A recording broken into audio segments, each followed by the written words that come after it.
ये मेरी बात गलत हो, मैं अपनी टिंड करवा दूंगा।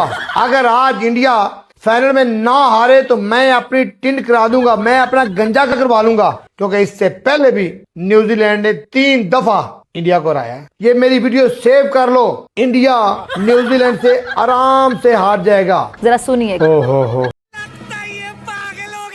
Very very congratulation India. और दिल से सॉरी अगर आपको मेरी बात बुरी लगी। यही नहीं, अभी और सुनिए। ये कि मैं इंडियन टीम को क्रेडिट जरूर दूंगा। वाह, उन्होंने एक मिथ खत्म कर दी है कि फास्ट बॉलर टूर्नामेंट जितवाते हैं, भाई बैट्समैन भी जितवाते हैं। अब आए ना लाइन पे। इन्होंने बोला कि जिम्बाब्वे अबू जी हैं पाकिस्तान के, फिर इन्होंने अबू जी चेंज करा, बोला कि नहीं साहब ये तो इंग्लैंड अबू जी है। तीसरी बार वर्ल्ड कप में उन्होंने अपना बाप चेंज करा और बोला कि नहीं न्यूजीलैंड बाप है हमारा। और एंड में क्या हुआ? एंड में यह पता लगा कि किशन लाल ही बाप था, किशन लाल ही बाप था, किशन लाल ही बाप था। इसके ऊपर बाइश फख्र है। Is the Olympic gold next target for us? And as you rightly said, definitely the next goal is Olympics, Olympic gold, and also the T20 World Cup that year. Don't forget. कि उन्होंने बोल दिया कि मुझे अब Olympic gold medal जीतना है जो अमेरिका में होगा और T20 वर्ल्ड कप फिर से जीतना। हाय अल्लाह।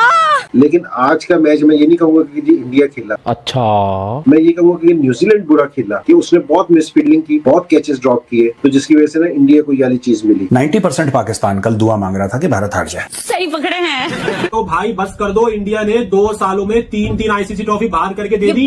अबे 140 करोड़ अवाम की चीखें सुनाई दी थी पूरी दुनिया को। अभिषेक शर्मा की भी हिटिंग देखते हो और ईशान किशन की भी, जमीन आसमान का फर्क लगता है। वो लगता है कि यार कितनी खूबसूरत शॉटें मार रहा है, मजा आता है उसको देख। वर्ल्ड T20 की व्यूअरशिप 500 मिलियन क्रॉस कर गई है।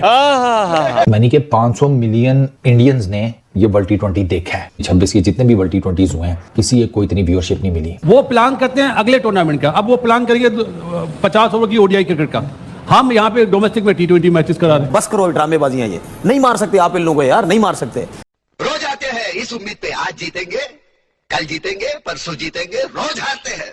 अब ये ड्रामा शुरू हो गया, छोटी बाउंड्री कर दी, विकेट फ्लैट बना दी, ये कर दी, वो भाई दूसरों के पास भी है ना, तुम भी जाओ ना, मारो ना। और ये सारी सूरत हाल पास के जितने भी स्टैट्स थे उन्होंने तो उनको देखा ही नहीं ना, उन्होंने ऑन द डे देखा, दे वो इन अ प्रेजेंट मोमेंट, और पिच को देखा, 1-2 गेंदें खेली, उसके बाद समझ आ गई कि ये पिच किस किस्म की। रिजवान ये कहता है कि उसके लिए दीन पहले है सर, तो वो दिख रहा है सामने उसके लिए दीन पहले है, क्रिकेट लास्ट है, तभी तो बेड़ा गर्क हो रखा है। फिर पाकिस्तानी क्यों जलील महसूस करते हैं, फिर कहते हैं पिच में केमिकल डाल दिया। संजू सैमसन देखिए, मुझे वो इसलिए पसंद है कि बड़े मैचेस में आके स्कोर भी किया और अब पूरे भारत के वो पोस्टर बॉय बन गए। तो जो अभी संजू सैमसन के आप उसकी इंटेलेक्चुअल ऑनेस्टी की बात करें तो जब वो इंटरव्यू देता है तो it reflects what kind of person he is. वो कहना क्या चाहता है, वो अपने पर्सनल गोल के लिए नहीं खेल रहा, वो अपने शो के लिए नहीं खेल रहा, वो टीम के गोल्ड चैंपियंस बनने के लिए खेल रहा है। वर्ल्ड कप की हिस्ट्री में कोई टीम 96 रन से नहीं जीती और इंडिया ने 2 साल के अंदर तीसरा आईसीसी टूर्नामेंट और एशिया कप मिला लें तो 4 टूर्नामेंट जीते। लेकिन मेरा जहन आज ये कबूल ही नहीं कर रहा जो परफॉर्मेंस न्यूजीलैंड ने दी है।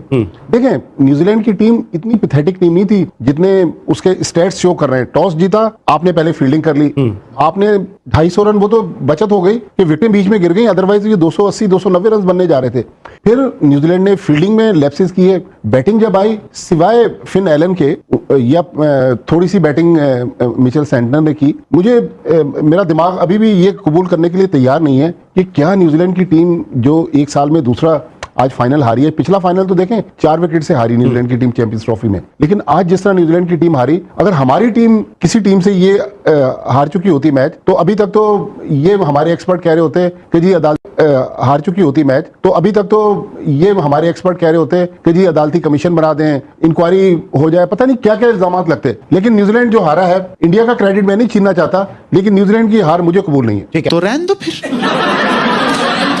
हो सकता है आपकी तनकीद का आज अभिषेक पे असर हुआ हो, शुरू में बड़ी बॉलर रोकी, अच्छा खेल रहा था, अच्छा खेला, लेकिन क्रेडिट न्यूजीलैंड के बॉलर्स को भी जाता है। बिल्कुल माशाल्लाह, ऑफ स्टंप से 4 बार वाइडर भी कर रहे थे और वहीं से छक्का खा रहे थे। बहुत लूज बॉलिंग कराई, अजीब सी बॉलिंग की है वैसे। इसमें ये नहीं कि क्रेडिट जाता नहीं है इंडिया को, लेकिन मुझे समझ ही नहीं आई कि पहला उसने हेनरी से करवाया, ऑफ स्पिनर से करवाया, फिर हेनरी से 2 ओवर में 12 है और एकदम से उसने पूरा प्लान ही चेंज कर दिया अजीब से। और जब आपको पता है कि अभिषेक शर्मा ऑफ स्पिनर से फंसते हैं, आप फौरन वो ले आए हो, डफी को ले आए हो, और अजीब सी बॉलिंग। और लुकी जो है आज तो मुझे बिल्कुल ही वो ऐसा यार नॉर्मल बॉलर लग गया। कौन करता है 3 टांग से वाइड, दो ऑफ स्टंप से फिर यहाँ पे बॉल कर देते थे स्लॉट में के सामने छक्का मार लो। लेकिन मुझे कभी भी न्यूजीलैंड इतनी प्रेशर में नजर नहीं आई, कभी भी। मैं उनको बड़े अरसे से फॉलो कर रहा हूँ, 2004-05 से। मैंने न्यूजीलैंड की टीम को इतना अंडर प्रेशर अपनी जिंदगी में नहीं देखा। शायद क्राउड का था, फाइनल का था, एक्सपीरियंस ऑफ फाइनल भी हो सकता है, कभी फाइनल। लेकिन यार देखो, अभिषेक शर्मा भी तो बेचारा यंग लड़का है, पूरा टूर्नामेंट उसने कुछ नहीं किया, उसमें भी तो प्रेशर होगा ना। फिर आई थिंक कहीं ना कहीं फिर वही आता है, फिर स्किल लेवल का भी फर्क आ जाता है। फिर टीमों के वो जो प्लेयरों का मेंटल हेल्थ या जो स्ट्रेंथ होती है ना, वो यहाँ पे वो मैटर करती है ऐसे मैचेस में। और आई थिंक इंडिया ने वो दिखाया है, जिसकी वजह से उन्होंने फाइनल। अगर बात करें उसकी बैटिंग की फिलहाल बात हो रही है, एक टीम जो सेमीफाइनल, एक वर्ल्ड कप के सेमीफाइनल में भी 250 कर दे, फाइनल में भी 250 कर दे, तो मेरा मतलब है कि कुछ तो है ना उस टीम के अंदर, कोई तो स्ट्रेंथ है ना। उन लोगों ने काम तो किया है ना, वो फेयरलेस क्रिकेट खेलते हैं, खेल रहे हैं। जब से मैं देख रहा हूँ उनको ये लास्ट, आई थिंक चीजें को, चलो मेरे ख्याल में न्यूजीलैंड की बॉलिंग उस लेवल की नहीं थी कि उनको कोई कम टोटल पे आउट करते, या इन पिचेस के ऊपर कोई ऐसी थ्रेट नहीं थी उनके बैट्समैनों के लिए। एक तो बॉलिंग भी ना, ऊपर से आप गंदी बॉलिंग करें, आप गंदी कप्तानी करें, तो जाहिर बात है फिर मेरे ख्याल में शुक्र है कि 350 नहीं हुए। आपको पता है, आपने वीडियो देखे कि किसी तरीके से, इनको न्यूजीलैंड के प्लेयर का नाम ना पता हो, किसी तरीके से भारत को हारना है। आपको पता है मोहम्मद रिजवान का क्या स्टेटमेंट आया था? सर, मोहम्मद रिजवान ये कहता है कि मैं तो इंडिया का मैच ही नहीं देखता। तो उसको पाकिस्तानी गालियां दे रहे हैं कि गधे के बच्चे, जीत तो जा, तू हार भी जाता है, तू मैच भी नहीं देखता।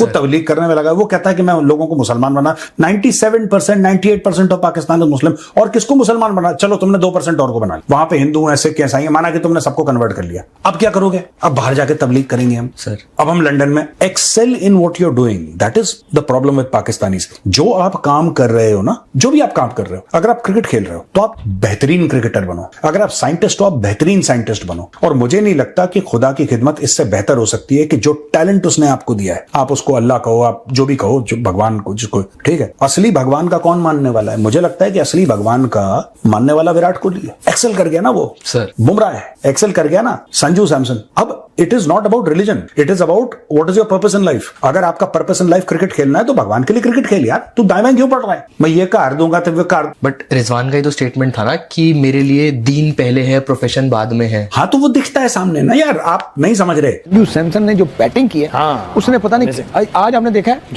एक दफा भी उन्हें एक साइड में बल्ला नहीं उठाया उसने, बस बड़ा सीरियस नोट में उसने ऐसी बैटिंग की है यार कि आज मुझे सच्ची मुच्ची लग रहा था कि इनके बल्ले के अंदर कोई चीज है। अच्छा, और है यार, ऐसे हल्का सा लगता टक चक्का, स्टील के प्लेट रखे हैं, ऐसी जबरदस्त टाइमिंग यार। ਉਹ ਦੇਖੋ ਇਹ ਕਦਰਾਂ ਦੀ ਬੱਲਿਆਂ 'ਚ ਸਟੀਲ ਦੀਆਂ ਪਲੇਟਾਂ, ਇਹ ਜਿਹੜਾ ਵਜ਼ੀਰ ਆਜ਼ਮ ਹੈ ਉਹਦੀ ਗਰਦਨ 'ਚ ਸਰੀਆ, ਇਹ ਚੀਜ਼ਾਂ ਨਾਲ ਨਾਲ ਚੱਲਦੀਆਂ। अच्छा, वैसे मोहल्ले में मुझे लोग कहते हैं बल्ले बात सुन, वो कुछ और कहते होंगे, सुनाई सही नहीं देता, उन्होंने उर्दू ठीक नहीं ना। उसमें आज तो इनका खोटा सिक्का भी चल गया। शर्मा जी हैरत है वैसे है।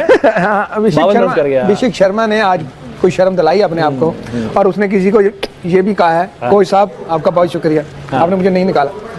लेकिन इसमें ना जो पॉइंट है ना वो ये है, शर्मा नहीं चल रहा था, उस पर तनकीद बहुत हो रही थी, मुसलसल बात भी हो रही थी कि यार ये अपनी फॉर्म में नहीं है, जो भी है टुल्ला व्हाटएवर जो भी इसको छोड़ देते हैं, लेकिन उस पर कॉन्फिडेंस दिखाया और उसको मुसलसल मौका देते रहे, और एंड में आके उसने जो सबसे इंपॉर्टेंट मैच था, सबसे अहम मैच था, उसमें अपने आप को साबित भी किया। तो एक पूरी जो मैनेजमेंट है, प्लानिंग है, वो नजर आ रही है। तो वो जो उसने इशारा किया वो मैनेजमेंट को किया। आपका शुक्रिया, आपका मशकूर हूँ सिलेक्टर साहब के, मुझे आपने ट्रस्ट किया। दूसरा, डिजर्व करती है इंडिया की टीम जीतना, चैंपियंस की तरह खेली है ये।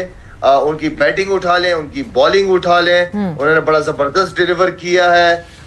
उनका एज अ यूनिट के तौर पे वो खेलते हुए नजर आए। सवेरे जो हमेशा मैं एक बात कहता हूँ कि बेंच पे जो बैठे हुए ना, अगर वो लड़के भी सारे खेल जाते ना तो वो ये उनसे भी ज्यादा बेहतर थे। तो बेंच इतनी, जब आपकी बेंच स्ट्रांग हो ना सवेरा, तो चाहे वो कोच हो चाहे वो कप्तान हो, बड़ा स्ट्रांग फील करता है। उसे चेंजेस करने में कोई मसला नहीं होता। पाकिस्तान के खिलाफ चेंज करने की जरूरत नहीं थी उसको, उन लोगों को टीम, लेकिन उन्होंने उसको कुलदीप को खिलाया, एक और को खिलाया। तो कहने का मतलब है कि वो किसी की जगह भी किसी को खिला सकते हैं। और जो खेल रहे हैं उनको ये पता है कि हमारे पीछे बेंच में एक लड़का बैठा हुआ है, 2 लड़के बैठे हुए, वो हमारी जगह पे आ सकते हैं। तो आई मीन के हर लिहाज से वो चैंपियंस की तरह खेले, दे डिजर्व टू विन। बिल्कुल, दे डिजर्व टू विन। वो कहते हैं ना कि आपने कहा ना कि हर लड़का जो है वो रेडी टू गो है, मतलब उस लड़के को आपने प्लग करना है टीम के अंदर और वो आपको परफॉर्मेंस करके दे देगा। तौसीफ साहब, the kind of consistency in specially in this format, जिस तरह हम इंडिया को देख रहे हैं, 2024 का वर्ल्ड कप जीतने के बाद 3 बड़े नाम इंडिया की टीम से जो है वो अलग हो गए। विराट कोहली नहीं, रोहित शर्मा नहीं, जडेजा नहीं, और ये 3 छोटे मोटे नाम नहीं है, ये बड़े नाम हैं जो टीम। आप लोग